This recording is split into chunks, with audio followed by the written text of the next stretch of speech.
How's it, everyone? This is Kevin at Qora Mouth, just north of Mazepa Bay in the Southern Transkei. Well, we've heard of two lovely nets that have come in at Pennington. Big nets. I've seen some of the footage. I mean, these are proper nets, guys.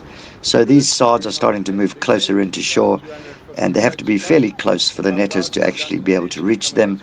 But we're hearing reports of plenty shoals. A little bit too far offshore still, but stretching from Amanzimtoti right down to the wild coast. So yeah, lots more coming behind these chaps. And the sea's been very flat over the last couple of days, but I can report from me here that there's a lovely south swell on the way up to Durban.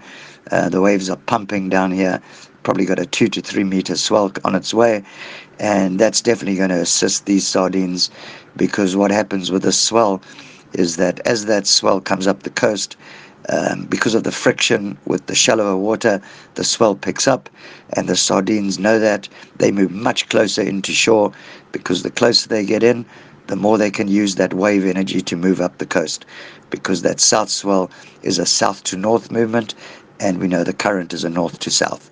So they use those swells to actually ride on the surface, and that helps them to move in their migratory path. So yeah, good news. In the next couple of days, we should see a major movement of these sardines, because the water in Durban is still sitting around the 20-degree mark, which is perfect for these sardines. Yeah. But anyway, let me also take this opportunity to just correct myself on something that I said yesterday in a report, that, we know that these humpback whales, at this time of year, they move out of the Antarctic and they move up to the Mozambique Channel, where they breed and also give birth, because the gestation period for a humpback whale is between 9 and 16 months. So their breeding and their giving birth all happens up in the warmer waters, which gives the calves a much better survival rate. And I found this out today because I was researching it, because a lot of people pointed out to me, because of my last report, that these humpback whales do actually eat sardines. And we know that they are actually plankton feeders, and that's their primary diet. They live off Antarctic and very nutrient-rich waters.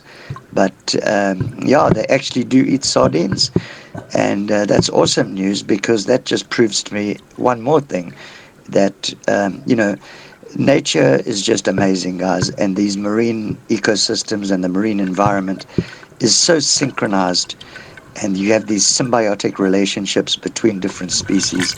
So this sardine run coincides at exactly the same time as the humpback whale migration. So obviously these sards are also a food source for them as they're heading up into the warmer water, which is just freaking amazing. So yeah, I'm sorry for the misinformation, but I hope, I've also learned something. The only thing I do know is that the more I think I know, the more I realize how little I do know. So anyway, thanks for the correction, guys. And it's wonderful news that these sardines are also being fed on by the humpbacks as they migrate. Anyway, that's all I got for today. Let's keep it real, guys, as we always say. Conserve and protect. Keep those beaches tidy. And, if the public are going down, just to watch the sardine action. If you see trash on the beach, just pick it up.